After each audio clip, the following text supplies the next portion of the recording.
मी चैताली निरंजन सरोदे, ही माझी मुलगी शर्वरी प्रसाद धुळेकर। अजून काय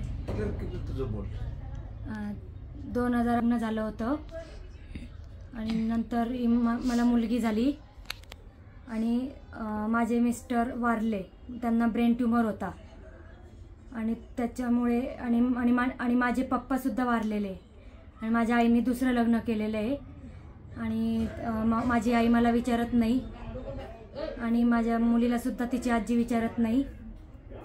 माझी सासू आहे हयात आत्ता, पण ती त्यांच्या बहिणींच्या आधारे जगते आणि परत माझे आई वडीलसुद्धा आहेत, पण ते विचारत नाही। आत्या मामासुद्धा विचारत नाही।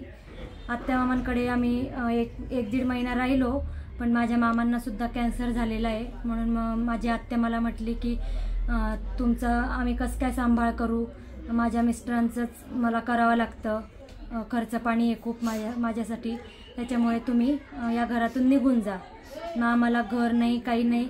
त्याच्यामुळे मी एवढ्याशा 4 वर्षाच्या मुलीला घेऊन CBSला राहत होती।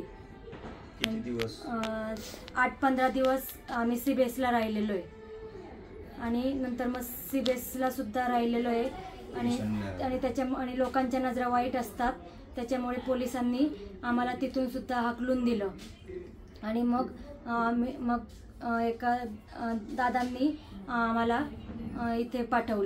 इथे आश्रमात पाठवलं